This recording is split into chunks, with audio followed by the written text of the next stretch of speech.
leerders, julle kan julle sitplekke neem, baie dankie. Voor julle handboeke uithaal, gaan ons net so vinnige klasgesprekkie hou. Ek wil net vir julle so 2 vragies vra wat julle asseblief my moet beantwoord as julle sal.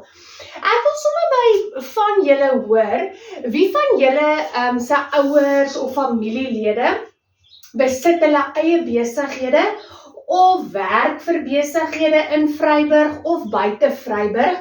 En watse tipe ondernemingsvorm besit jou ouers of jou oom of jou tannie en waarom dink jy, sê nou maar jy sê Janke, jy sê jou ma se haarkapster, Janke's Hair, dis 'n eenmansaak, waarom sê jy so?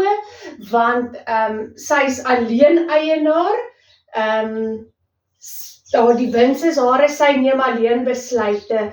So, wie kan vir my sê, wie se ouers of familielede besit 'n besigheid en wat se tipe ondernemingsvorm dit is?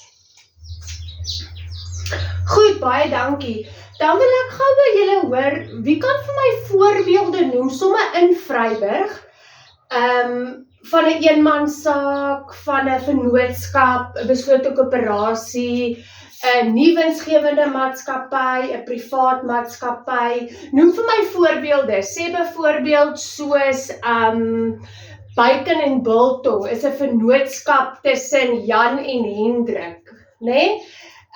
Ja, noem vir my voorbeelde in die dorp van tipe ondernemings. Goed.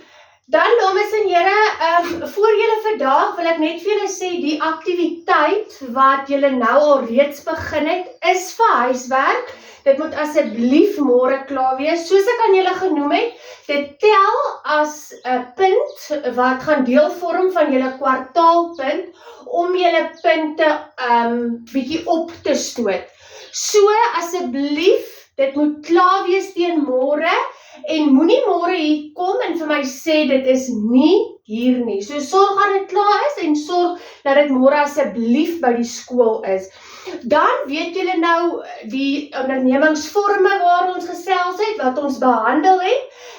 Julle het nou tyd om vir my vrae te vra. Weet julle wat julle van julle verwag word in julle aktiwiteit?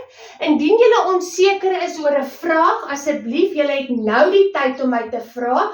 Moenie vanaand by die huis kom en jy sukkel met 'n ding en my môre kom vra nie, want dan is dit te laat. So julle het nou geleentheid om vir my vrae te vra oor enige ondernemingsvorm wat jy nie seker is van nie, het sy die kenmerke of die definisie of die voor- en nadele. So julle het nou 'n tydjie om my te kom vra. Goed, baie dankie klas, dan kan julle vandag en dan sien ek julle môre.